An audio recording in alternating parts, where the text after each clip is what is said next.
You won't believe what's on the inside of this old lady's normal-looking home.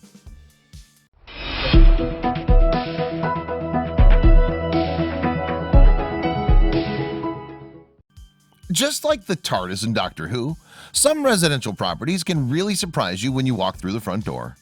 Just take this ordinary-looking house, for example. In 2014, its 96-year-old owner put it on the market. And it's so deceptive that when you see the inside, you won't believe that so much brilliance was squeezed into so little space. Indeed, from the outside, this unassuming Toronto house looks just like any other house. And it fits in perfectly with the surrounding neighborhood. However, this house hides an amazing secret.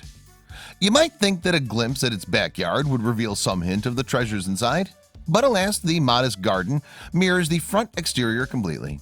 That is to say that it's nice and spacious, but there's nothing here that screams, "Take a closer look."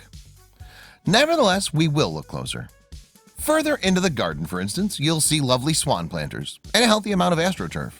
This latter feature is perfect for an elderly person who seemingly spent all their life focusing on the house's interior. Next, stepping over the threshold, we're treated to a beautiful hallway that's just starting to hint at what the rest of the interior will look like.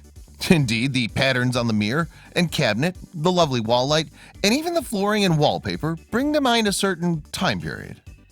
And once fully inside the house, you can see that it's like you've stepped back into the 1950s or 60s.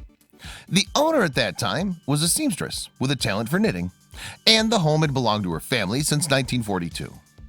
From the lovely pastel colors to the carefully chosen decor, it's obvious that this lady was passionate about her home, which went on the market for the equivalent of $482,000. Although she had no official training, she always wanted to be a professional interior designer, but never made it into the industry.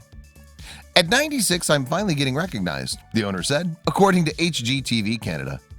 This is only right, as the vintage design is just stunning. This wrought iron breakfast nook was a common feature in the 1960s, but it's been kept in stasis with this lovely property. Most of the furniture, like the majority of this kitchen, dates back to 1965 or earlier.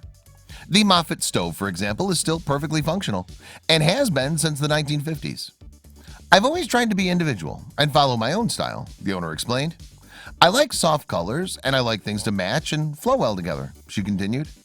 That sentiment is evident throughout the property, from the warm hues that look like they belong in a 60s sitcom to the beautiful light fixtures and cabinets. Here's another throwback. Not many modern places have their very own laundry room, so the one featured in this old-time heaven is definitely special. Even the concessions to modern technology, such as the microwave in the corner, don't look out of place.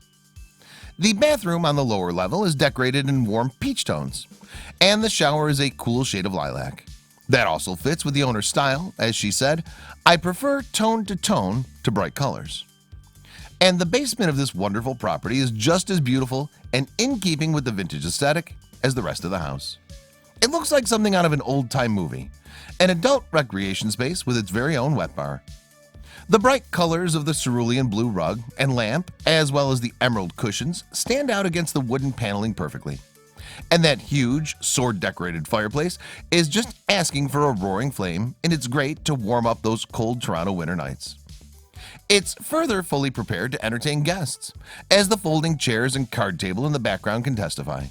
In fact, this place would make an excellent living space by itself, so it's even more impressive as an extra to the main house. The top of the stairs, meanwhile, is similar in style to the hallway, while boasting its own gorgeous features, including an ornate column. You can just imagine a 50s housewife putting on her makeup in front of the mirror. As you may have guessed, pink is the owner's favorite color. However, she recalled her father saying to his wife, "You can decorate however you want, just please no pink in the master bedroom." This guest bedroom, then, got all the pink it could take. The pink theme continues in the main bathroom, even including a pink toilet seat. The color certainly adds a warm tone to the room, which is perfectly matched with the gold accents and a marble counter. But the pink all but disappears in the sewing room, which also housed the woman's collection of Bavarian beer mugs, displayed on the bookcase. The color in this room is, however, consistent with the lady's love of warm tones. The end of the tour culminates in the enchanting white and purple master bedroom. You'll notice that the woman's father could be satisfied that there's no pink in here, though it is still a to-die-for room. and in that way it's emblematic of the rest of the house.